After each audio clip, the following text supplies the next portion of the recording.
Hello students, आज हम simple stress and strain का पहला क्वेश्चन सॉल्व करेंगे।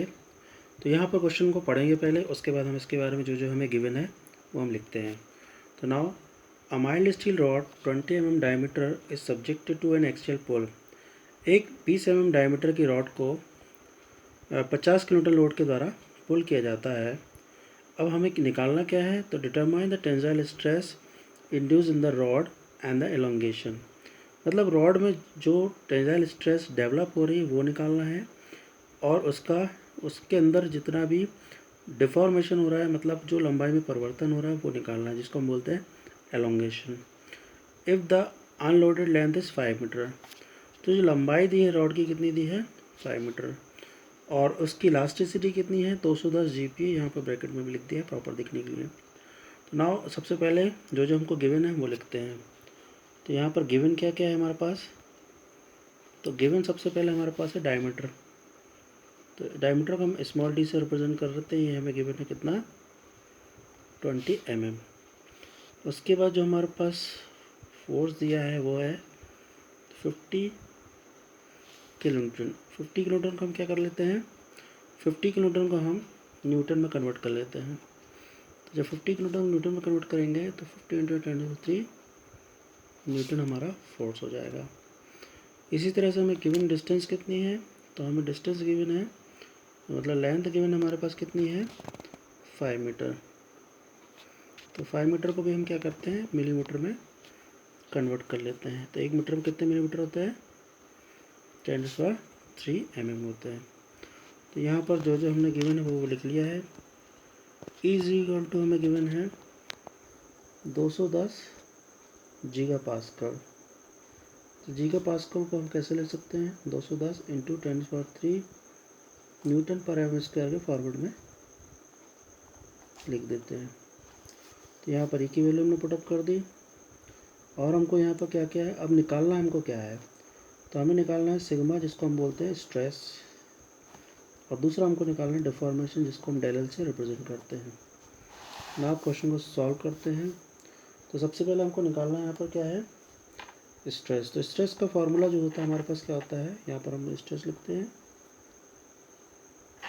स्ट्रेस को सिग्मा से रिप्रेजेंट करते हैं। स्ट्रेस होता है फोर्स अपॉन एरिया। ये हमारा स्ट्रेस का क्या है फॉर्मूला है हमारे पास, फोर्स अपॉन एरिया। तो फोर्स तो हमको गिवन है पर एरिया नहीं पता है, और चूँकि सर्कुलर रॉड है तो उसका एरिया क्या, डायमीटर दिया है तो एरिया निकाल सकते हैं। तो एरिया क्या होगा हमारा, तो एरिया हमारा होगा यहाँ पर π/4 t का स्क्वायर।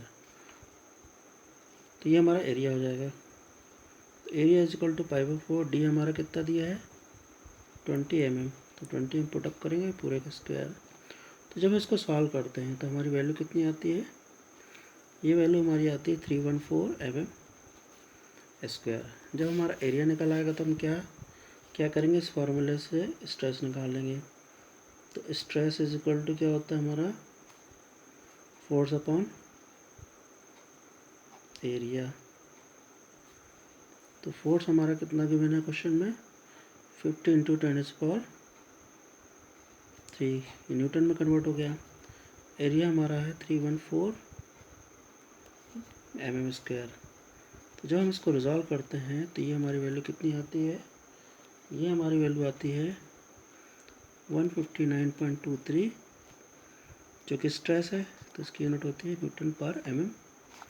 जब इसको प्रॉपर रिजॉल्व करेंगे, इसी तरह से ये तो हमारा स्ट्रेस फाइंड आउट हो गया। ना हमको निकालना क्या है डिफॉर्मेशन, या इसी को हम क्या बोलते हैं एलोंगेशन। क्वेश्चन में हमको क्या निकालना है एलोंगेशन निकालना है। तो जब एलोंगेशन निकालना है तो इसका फॉर्मूला जो होता है वो क्या होता है PL/A। तो हम क्या करेंगे फॉर्मूला वैल्यू पुटअप करते हैं। P हमारा दिया है 50 × 10³ लेंथ हमारी क्यों 5 मीटर, जिसको हमने कन्वर्ट कर लिया था 5 मिलीमीटर में। तो 5 × 10³ mm हो जाएगा। देन एरिया हमारा क्वेश्चन में गिवन है 314 इंटू, और जो हमारे पास इलास्टिसिटी गिवन है वो 210 इंटू 10⁻³ हमारे पास गिवन है। तो यहाँ पर जब हम इसको फाइंड आउट करेंगे तो हमारा फाइनल आंसर आता है 3.79 mm। तो दोस्तों ये हमारा क्या हो गया, एलोंगेशन या डिफॉर्मेशन। तो दोस्तों बहुत ही सिंपल क्वेश्चन है, बहुत आराम से आपको समझ में आ गया होगा किस तरह से डायरेक्ट फार्मूला को पुटअप करके हमें वैल्यूज़ निकालनी। तो डिफॉर्मेशन या एलोंगेशन का फार्मूला क्या है, PL/A, ये हमको याद रखना है। और स्ट्रेस का फार्मूला क्या है, फोर्स पर यूनिट एरिया या फिर फोर्स अपॉन एरिया। ये दो चीज़ आप याद रखेंगे तो क्वेश्चन को बहुत आसानी से सॉल्व कर सकते हैं। तो नेक्स्ट वीडियो में और भी क्वेश्चन डालूंगा, तो प्लीज़ वीडियो को लाइक करें, सब्सक्राइब करें और देखें और समझें। Okay, thank you very much.